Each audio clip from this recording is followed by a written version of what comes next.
Au Gabon, un programme qui vise à dépister plus de 50 000 enfants sur le territoire a constitué l'objet d'une rencontre ce matin au ministère de la Santé afin de lutter contre l'anémie chez les enfants. Le patron de ce département a échangé avec une délégation d'un groupe laitier. Andinel Tungi, Justin Jana, le point. Face au ministre de la Santé assisté de certains de ses collaborateurs, la délégation du groupe Danone, un des leaders mondiaux de la nutrition infantile, conduite par son patron Christian Stamkweter. Au menu, la mise en route d'un programme national de lutte contre les carences en fer et qui impacte la vie de nombreux enfants dans le monde et qui ne parle pas le Gabon. On est en train de mettre en place une étude et un programme d'intervention pour aider à réduire la prévalence de l'anémie carence en fer au Gabon.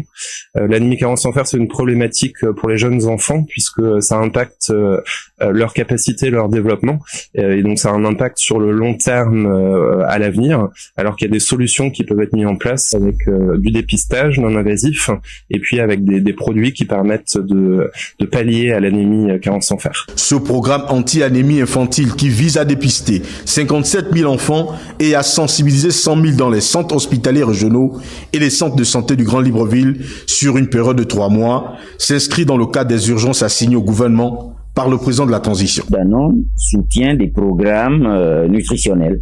Le chef de l'État a promis d'apporter aux Gabonais une meilleure santé que ce que nous avons connu jusqu'ici. Ça, nous l'en remercions tous les jours. Et donc, moi, en tant que ministre, j'ai le devoir de trouver des partenaires pour pouvoir implémenter ces programmes. Nous avons un programme national de nutrition au sein du ministère de la Santé et nous pensons qu'en collaboration avec des partenaires tels que Danone, nous pouvons apporter des réponses plus précises à ces problématiques. Ce partenariat Gabon Groupe Danone va s'étendre à la formation continue des personnels nutritionnistes engagés dans la lutte contre l'anémie qui touche l'Afrique à hauteur de 60%. Restons au cabinet du professeur Adrien Mougougou. Développement des infrastructures de santé et interconnexion des structures sanitaires. 2 sujets au menu des échanges entre le ministre de la Santé et le directeur général du Bureau ivoirien d'études techniques et de développement qui assure une mission de contrôle dans le cadre du projet d'appui au secteur santé. On retrouve nos reporters.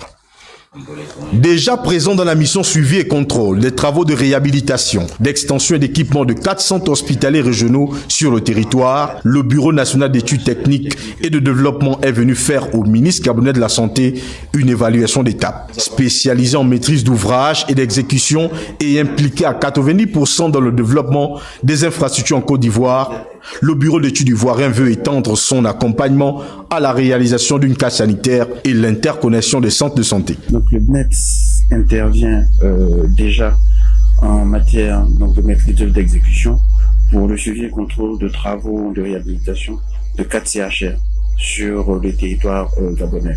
Donc ça a été l'occasion d'échanger avec monsieur le ministre afin de lui faire le point et afin de lui préciser que le BNET est également prêt à continuer à l'accompagner et à l'appuyer dans le cadre de l'extension de ce projet. Le ministre de la Santé mesure la taille de l'apport du cabinet ivoirien et intègre ce partenariat dans les ambitions des plus hautes autorités de la transition.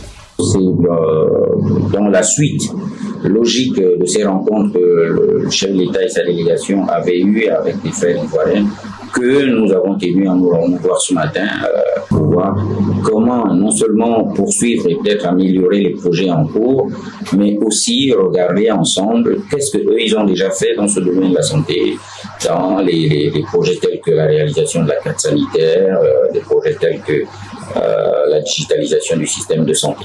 Ces échanges entre les responsables du cabinet d'études ivoirien et le ministre gabonais de la Santé pourraient se poursuivre dans quelques jours à Abidjan, en marge d'une mission officielle.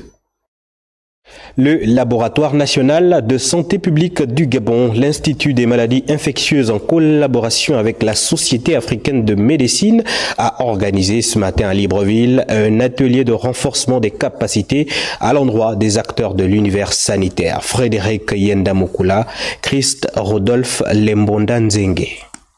démographique. La question d'adoption des stratégies pour apporter une réponse adéquate et efficiente aux pathologies endémiques, émergentes et réémergentes a figuré au centre de cet atelier réunissant les spécialistes, experts de l'Institut des maladies infectieuses et du laboratoire national. À nos frontières, nous avons des pays qui font face à des épidémies, notamment épidémie de la variole du singe. Face à ces épidémies qui sévissent actuellement au niveau des pays limitrophes, le Gabon se prépare à la riposte. L'objectif principal étant entre autres d'identifier, valider ou parvenir à diagnostiquer ces maladies prioritaires dans l'optique d'un traitement plus efficace. Des maladies infectieuses prioritaires sont des maladies qui doivent être identifiées par les États comme étant des priorités pour la santé publique. L'objectif de l'atelier d'aujourd'hui est de pouvoir mettre à jour la liste existante et donc de valider